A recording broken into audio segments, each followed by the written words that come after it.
Getting wealthy और staying wealthy. दोस्तों, आज के दौर में अगर देखा जाए तो पैसा कमाना सबसे आसान है। आप इस डिजिटल एरा में सोशल मीडिया के थ्रू पैसे कमा सकते हैं। आप अपना YouTube चैनल बनाकर पैसे कमा सकते हैं।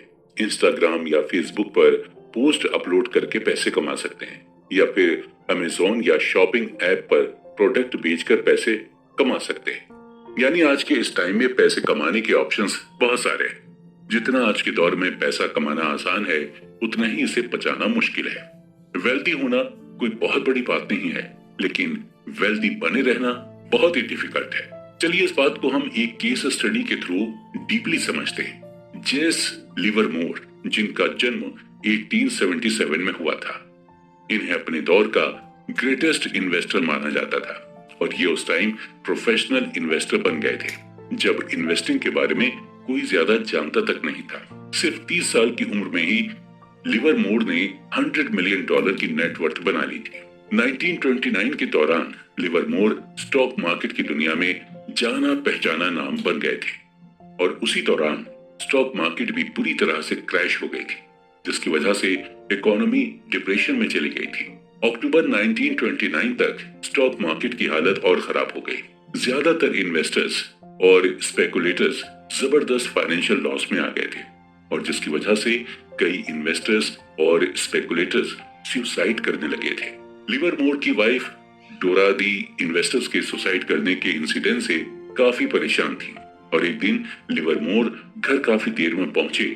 घर देर में पहुंचने की वजह से लिवरमोर की वाइफ डोरा थी काफी परेशान हो गई थी, लेकिन लिवरमोर को देखकर उन्हें सुकून मिला और उन्होंने लिवरमोर को अपने परेशान होने की वजह बताई। तो उन्होंने उन्हें बताया कि इस स्टॉक मार्केट के क्रैश में उन्हें बहुत फायदा पहुंचा है और लिवरमोर ने सिर्फ एक ही दिन में कई मिलियन डॉलर कमा लिए थे। लिवरमोर ने वाइफ डोराथी से ये भी कहा कि हम वेल्दी ही रहेंगे हमेशा, परेशान होने की कोई जरूरत नहीं है।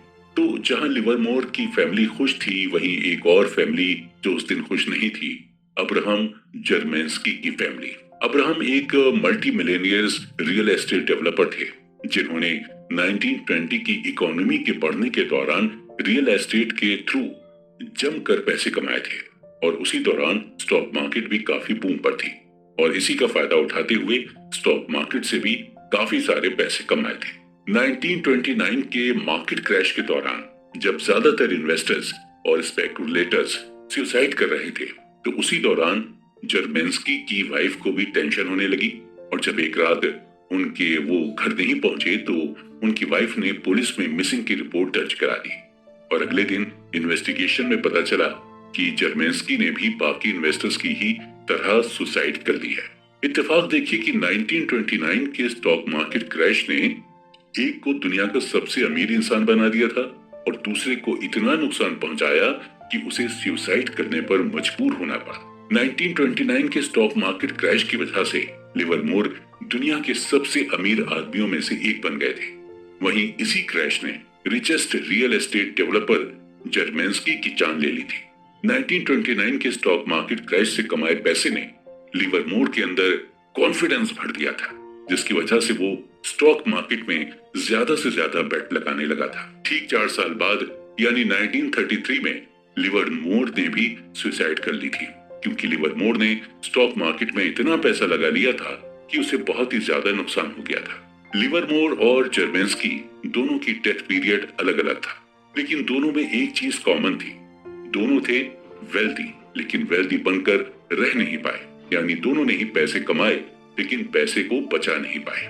ऑथर कहते हैं कि पैसे कमाने के लिए आपको रिस्क लेना होता है, आपको होपफुल और ऑप्टिमिस्टिक होना पड़ता है और पैसे कमाने के लिए आपको अपने कंफर्ट जोन से बाहर निकलना होता है। लेकिन कमाए हुए पैसे को बचाने के लिए आपको रिस्क से बचना होता है, अपने अंदर ह्यूमिलिटी रखनी होती है। इसके अलावा आपके अंदर डर भी होना चाहिए। आपके अंदर ये डर होना चाहिए कि आपने इतनी मेहनत करके जो पैसे कमाए हैं वो कभी भी खत्म हो सकते हैं, आपको कभी भी नुकसान हो सकता है। ज्यादातर वेल्दी लोग इसी माइंडसेट के साथ चलते हैं और शायद इसलिए जितने भी वेल्दी लोग हैं वो बिल्कुल सिंपल लाइफ जीते हैं और अपने पैसे को बिल्कुल सोच समझ कर खर्च करते हैं। वेंचर कैपिटल फर्म सेक्वोइया कैपिटल के हेड माइकल मोरिट्ज से जब पूछा गया कि वो अभी तक मार्केट में किस तरह से बने हुए हैं, उनकी कंपनी का अभी तक मार्केट में लगातार टिके रहने का रीजन क्या है, इसका जवाब देते हुए माइकल ने कहा कि डर की वजह से ही वो आज सेक्वा कैपिटल अभी तक टिकी हुई है। मोरिट्ज का ये मानना है कि उन्हें ये डर रहता है कि अगर आज उन्होंने पैसे कमाए तो जरूरी नहीं है कि कल भी उसी तरह वो पैसे कमा पाएंगे। अगर आज उनके साथ चीजें अच्छी हो रही हैं तो जरूरी नहीं है कि कल भी सब चीजें उनके साथ अच्छी ही हों। यानी हम ये भी कह सकते हैं कि हमारे अंदर अगर सर्वाइवल का डर नहीं होगा तो शायद हम ज्यादा दिनों तक वेल्दी नहीं रह पाएंगे। ऑथर के हिसाब से वेल्दी बने रहने के लिए हमें अपने अंदर सर्वाइवल माइंडसेट रखना होगा और इसे आप 3 तरीके से देख सकते हैं। पहला यह है कि आपको ये सोचना होगा कि आप फाइनेंशियली अनब्रेकेबल हैं।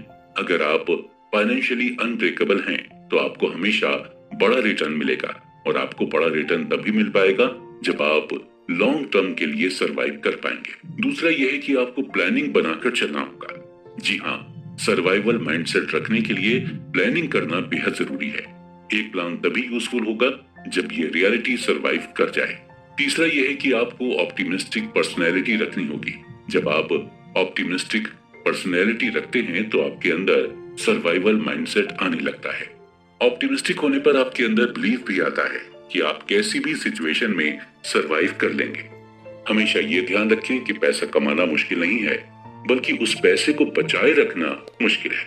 इसलिए जब आप पैसे कमा लें तो आपको यही कोशिश करनी चाहिए कि उस पैसे को कैसे बचाएं और आप पैसे बचाकर ही पैसे को अपनी ओर तेजी से अट्रैक्ट कर सकते हैं। Tears you win. दोस्तों, हम अपनी लाइफ में बहुत सारी चीजों को करते रहते हैं और बहुत सारे प्लान बनाते रहते हैं, लेकिन इनमें से कुछ प्लान सक्सेसफुल होते हैं और कुछ प्लान में हमें फेलियर मिलती है। कई बार ऐसा होता है कि जब हम किसी सक्सेसफुल इंसान को देखते हैं तो हम सिर्फ उसकी सक्सेस के बारे में ही सोचते हैं, लेकिन हम कभी ये नहीं सोचते हैं कि उस सक्सेस को पाने के लिए वो इंसान कितनी बार फेल हुआ होगा। हॉलीवुड के मशहूर एक्टर ब्रैड पिट को 30 साल लगातार काम करने के बाद स्टार गिल्ड बेस्ट एक्टर का अवार्ड मिला था। टाइटैनिक के हीरो लियोनार्डो डिकाप्रियो को बेस्ट एक्टर के लिए ऑस्कर नॉमिनेशन 5 बार मिला, लेकिन जीता उन्होंने एक ही बार। हमें नहीं पता कि हम जिस भी काम को कर रहे हैं उसमें हमें कितनी सक्सेस मिलेगी। कुछ ऐसे काम होते हैं जिसमें हम कामयाब होते हैं, तो कुछ काम ऐसे भी होते हैं जिनमें हम फेल हो जाते हैं। बिजनेस और इन्वेस्टिंग में चीजें इसी तरह से काम करती हैं। आप जितने भी इन्वेस्टर्स को देखेंगे उन्हें सक्सेस से ज्यादा फेलियर मिली होगी और वो इस चीज को भी एक्सेप्ट करते हैं। वो ये मानकर चलते हैं कि उन्हें फेलियर ज्यादा मिलेगी, लेकिन उनकी नजर मेजॉरिटी आउटकम पर होती है। यानी उनके मन में कहीं ना कहीं ये चलता है कि सक्सेस होने पर उन्हें क्या मिलेगा। अगर ब्रैड पिट शुरू में अवार्ड ना मिलने की वजह से एक्टिंग छोड़ देते तो क्या वो इतने पॉपुलर एक्टर होते और क्या उन्हें 30 साल के बाद बेस्ट एक्टर का अवार्ड मिलता? ब्रैड पिट को ये समझ आ गया था कि आपके कुछ प्रोजेक्ट चलते हैं और कुछ नहीं, लेकिन आपको लगातार काम करते रहना चाहिए। आपको अपने एम की ओर लगातार बढ़ते रहना चाहिए। आपको टेल के बारे में सोचना चाहिए, यानी एंड रिजल्ट के बारे में सोचना चाहिए। ऑथर कहते हैं कि आप अपने आसपास जो भी प्रॉफिटेबल, फेमस और इन्फ्लुएंशियल चीजों को देखते हैं वो टेल इवेंट का ही नतीजा होता है। यानी उस चीज को अचीव करने के लिए लाखों एफर्ट्स किए जाएंगे। जब हम अपना फोकस टेल इवेंट पर करने लगते हैं तो हमारे सामने कोई भी ऑब्स्टिकल या कोई भी परेशानी आ जाए, हमें अपना मनचाहा रिजल्ट मिल ही जाता है। और टेल इवेंट पर फोकस करके हमें यह भी समझ में आने लगता है कि ये कितना रेयर और पावरफुल है।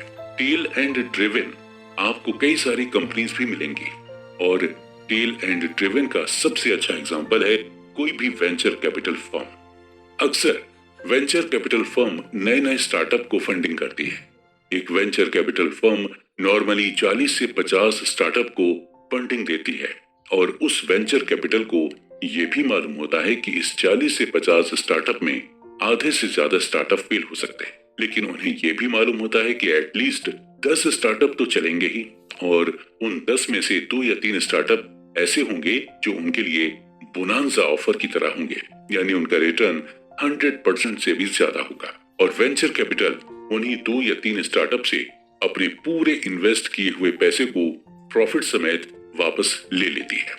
इसी तरह जब कोई इन्वेस्टर अपना पोर्टफोलियो बनाता है तो उसे भी ये मालूम होता है कि पोर्टफोलियो में शामिल हर स्टॉक उसे अच्छा रिटर्न नहीं देगा, लेकिन पोर्टफोलियो में शामिल 1-2 स्टॉक ऐसे होंगे जो पूरे पोर्टफोलियो का प्रॉफिट कवर करके दे देंगे। ऑथर की माने तो टेल इवेंट ही सब कुछ है, और जिसने ये समझ लिया वो ही सक्सेसफुल हुआ।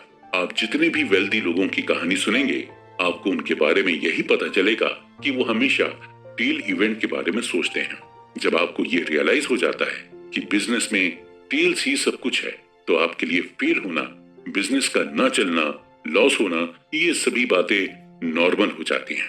आपको फेलियर बिल्कुल भी सरप्राइजिंग नहीं लगता, और आप इसे भी वेल्दी होने का एक पार्ट मान लेते हैं, और आप ये एक्सेप्ट कर लेते हैं कि फेलियर भी इसी प्रोसेस का एक हिस्सा है। हमारे साथ इशू यही होता है कि हम फेलियर को एक्सेप्ट नहीं करते, हम पैनिक करने लग जाते हैं। हमें ये लगने लगता है कि हमारे साथ कैसे हो सकता है, हमने तो बहुत मेहनत की थी। लेकिन हम ये भूल जाते हैं कि मेहनत का रिजल्ट तो हमें हमेशा एंड में ही मिलता है।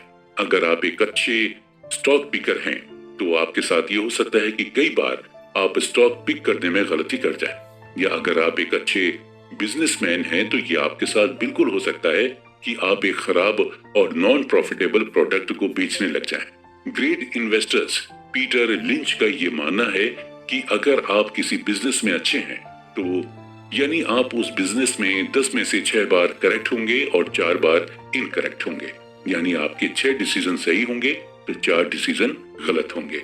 हम अपने ऊपर सही चीजों को करने के लिए खुद पर मेंटल प्रेशर बनाने लगते हैं। हम ये सोचने लगते हैं कि हमसे कोई गलती कभी हो ही नहीं सकती। महान बल्लेबाज सचिन तेंदुलकर भी फेल हुए थे, और 25 साल क्रिकेट खेलकर भी उनसे कई गलतियां हुई थी, और अगर ऐसा ना होता तो 664 इंटरनेशनल मैचेस में उनकी 100 सेंचुरी से और कई ज्यादा सेंचुरीज होती। इन्वेस्टर्स और एंटरप्रेन्योर्स से हमें यही सीखने को मिलता है कि कोई भी हर बार सही डिसीजन नहीं ले सकता। आपको क्या लगता है कि Bill Gates, Jeff Bezos, Elon Musk हर बार सही ही डिसीजन लेते हैं? नहीं, उनके कई बार कई डिसीजंस गलत भी होते हैं। बस फर्क सिर्फ इतना है कि हमें उनके गलत डिसीजन के बारे में पता नहीं चलता, क्योंकि हम उनकी सक्सेस को ही देखकर चकाचौंध हो जाते हैं। हम में और उनमें बस फर्क यही है कि वो फेलियर को प्रोसेस का एक हिस्सा मानते हैं, उसे खुद पर हावी नहीं होने देते, क्योंकि उन्हें यह मालूम होता है कि टेल इवेंट में फेलियर जरूर मिल सकती है, और उनका फोकस सिर्फ टेल इवेंट पर ही होता है, क्योंकि टेल इवेंट के एंड में सक्सेस उनका वेट कर रही होती है।